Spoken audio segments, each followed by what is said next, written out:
Hi, welcome back to the shop. I'm Mark. We're going to get back to cutting shims today. We ended yesterday with this block of wood being shot back and hitting me in the gut. And I'm fine, it wasn't a big deal. A couple of notes on shop safety though. You may have noticed yesterday I was wearing safety glasses. I was wearing my hearing protection.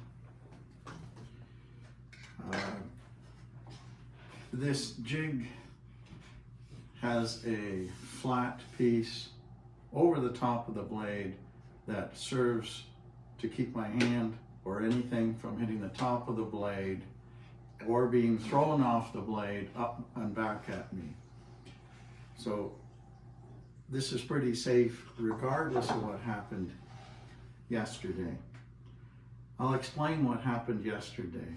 It's not really a problem with the jig. It was something I did wrong. When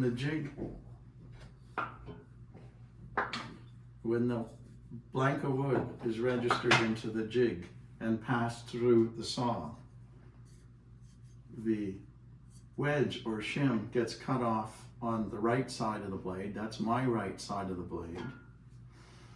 And the blank continues in the jig, but on my left side of the blade.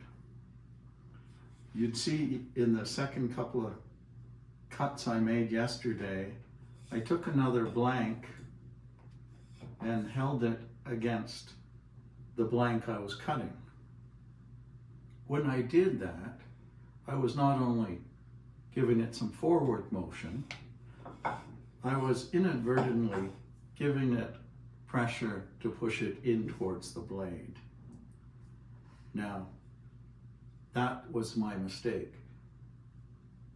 When the blank of wood got entirely through the saw blade and this piece became free, and I was holding pressure on it with this second block of wood against the saw blade, well, naturally, the rotation of that saw blade is going to grab that thing and throw it back towards me, which it did, and it came back and hit me in the tummy.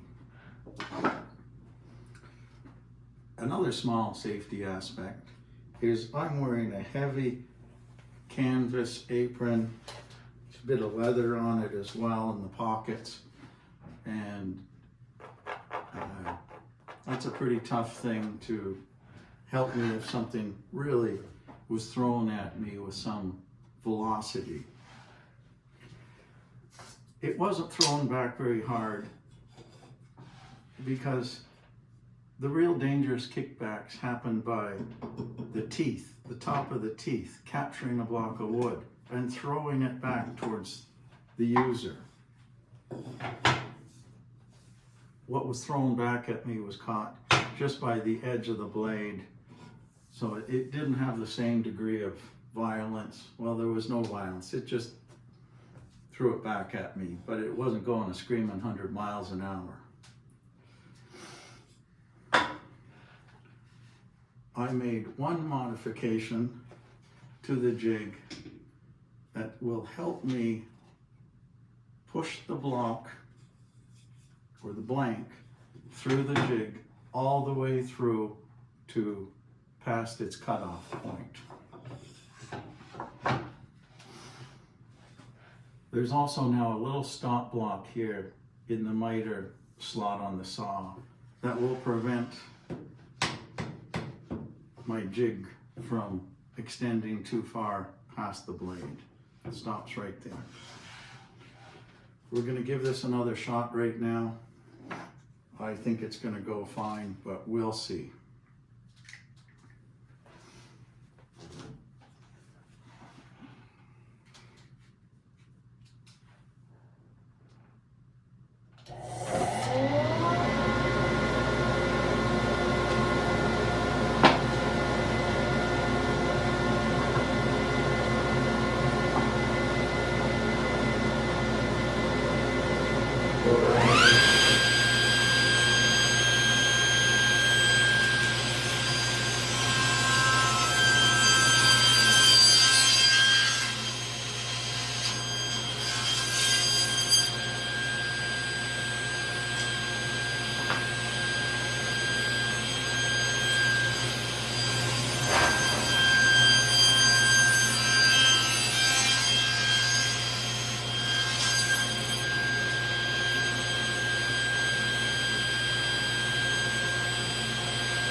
Excuse me. There you go. Perfect shims. And nothing wanted to be thrown back at me. I think this is a success. You did see me at the beginning take a second block in my left hand and help it along, but I was not pushing it towards the blade this time. It was just a little more guidance. Problem solved. I'm happy. And thanks for watching. We'll see you again next time.